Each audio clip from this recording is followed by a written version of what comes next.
Selamat siang.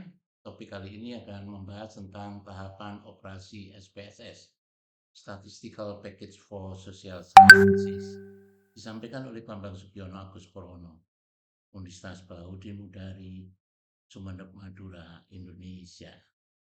Adapun learning objektif capaian pembelajaran adalah diharapkan setelah selesai membaca topik ini Anda dapat menjelaskan tentang tahapan operasi SPSS, membahas tentang korelasi, frekuensi, distribusi norma, distribusi T, dan distribusi F, regresi, ringkasan, dan latihan. Tahapan operasi SPSS. Tahapan operasi dalam SPSS, Special Statistical Package for Social Sciences, umumnya meliputi langkah-langkah sebagai berikut. Yang pertama, membuat dan mendefinisikan variabel. Buka paket SPSS pada tab variabel view, tentukan nama variabel, tipe data, numerik atau strings, label, nilai kategori, value label, dan pengaturan lainnya. Yang kedua, memasukkan data, inputting data, yaitu pindah ke tab data view di bagian bawah daripada layar, pindah ke tab data view, kemudian masukkan data sesuai variabel yang dibuat. Yang ketiga adalah mengedit dan memeriksa data, memastikan tidak ada kesalahan input, melakukan pengodean ulang, rekode, transformasi data, atau penanganan data yang hilang, missing value, jika diperlukan. Di sini. Kemudian bisa saving input data, mengolah data, pilih menu analisis yang sesuai, misal statistik deskriptif, uji normalitas, korelasi, regresi, uji T, ANOVA, chi-square. Tentukan variabel yang akan dianalisis. Kemudian yang kelima, mengoperasikan analisis, klik OK atau run untuk memproses data. SPSS akan menghasilkan output pada jendela output viewer.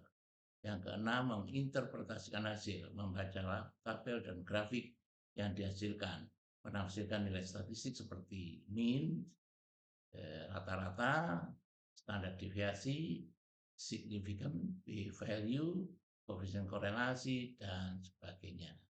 Yang ketujuh, menyimpan dan menyajikan hasil, simpan file data dalam bentuk .sav dan outputnya adalah .spv.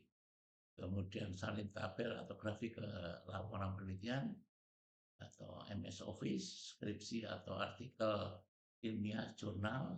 Secara singkat, tahapan operasi SPSS dapat diringkas menjadi secara ringkas. Tahapan operasi SPSS dapat diringkas menjadi definisi variabel, input data, editing data, analisis data, interpretasi hasil, dan penyajian dan penyimpanan hasil. Ini adalah tahapan operasi SPSS. Input data di bagian view, di sini data view, kita input, klik, kita masukkan data sesuai 3, 4, dan seterusnya sesuai dengan skala Likert. Kemudian, nah ini kita lihat di tab yang lain, yaitu kita bisa melihat nama variabel, diberi nama X1 service quality, X2 adalah price, X3 adalah market, Y adalah customer satisfaction.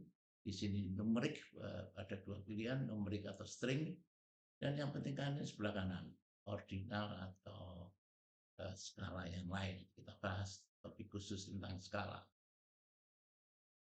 Dari sini klik analisis, kita pilih statistik deskriptif. Di sini ada pilihan frekuensi atau yang lain, kita akan klik di sini, kita lihat. Ya, klik, kemudian akan muncul deskriptif statistik, yaitu membahas tentang jumlah data, kemudian harga minimum dari variabel, masing-masing variabel, minimum berapa, maksimum berapa, rata-rata, standar deviasi, ini bentuk daripada skewness ke kiri atau ke kanan. Kemudian bentuknya adalah frekuensi. Kita bisa pakai gunakan aturan Sturges dari yang angka 3 ada berapa jumlahnya, ada 6%. Nah, berikutnya dan seterusnya. Ini adalah frekuensi distribusi. Bisa menggunakan aturan Sturges dengan rumus K sama dengan 1 plus 3,322 log N. N adalah jumlah data. Ini hasilnya adalah dari frekuensi distribusi, bentuknya mirip distribusi normal. Seperti kayak gini, mirip distribusi normal. Kemudian atau menggunakan central limit theorem, jadi mirip distribusi normal.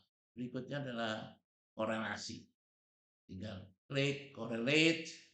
Di sini kita pilihan ada partial correlation. Jadi variabelnya apa? Yang independen variabelnya adalah service quality, kemudian price, market, sedangkan dependent variabelnya adalah CSAT, customer satisfaction. Di sini diperoleh contoh customer satisfaction korelasi antara service quality dengan service quality 1, service quality dengan price 0,163, service quality dengan market ada 0,037 dan seterusnya. Di sini kita bisa peroleh degrees of freedom, taraf nyatanya kita bisa dapatkan koefisien korelasi, positif ada negatif. Nah, ini ada angka-angka tertentu, nilai tertentu. Antara 0 adalah tidak ada korelasi, antara 0 sampai 0,25 sangat lemah, dan seterusnya. 1 adalah sempurna, 0,75 sampai 0,92 sangat kuat. Korelasinya antara variabel X1 dengan X2 adalah sangat kuat. Ini kembali deskriptif. Analisis regression. Klik regression, di sini kita pilih adalah linear. Di sini kita inputkan, masukkan mana yang variabelnya, maka diperoleh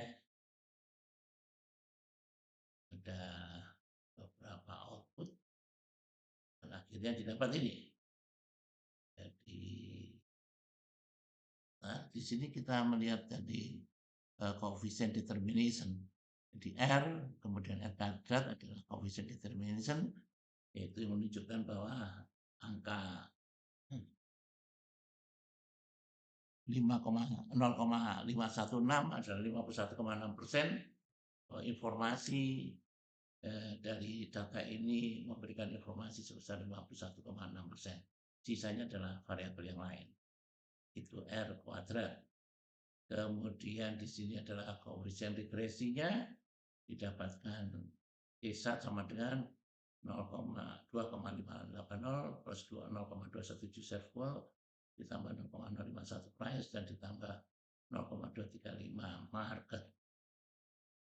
Ini adalah distribusi normal, tutil kita dapatkan angka-angka kalau 1% maka sama dengan batasan densitasnya adalah 2,576, min 2,576 atau plus 2,756, kalau 5% adalah min 1,96 atau plus 1,96, kalau 10% adalah plus 1,645 atau minus 1,645. Dari tabel kita bisa dapatkan angka ini. Di sini ada distribusi T mirip dengan itu. Jadi tutil, jadi kalau 1% ada 2,576, kalau 5% 1,96, kalau 10% 1, bisa dilihat dengan tabel ini. Distribusi F juga distribusi untuk variansi diperoleh, ini bentuknya dari 0 sampai tak terhingga, beda dengan distribusi T dari min tak terhingga 0 sampai plus tak terhingga. Distribusi F adalah bentuknya seperti ini. F itu misalkan 4,81, F stabil, data F statistik dibandingkan kalau lebih besar ditolak atau diterima. Topik hari ini telah membahas tentang definisi statistik, frekuensi, korelasi, regresi, distribusi normal, distribusi dan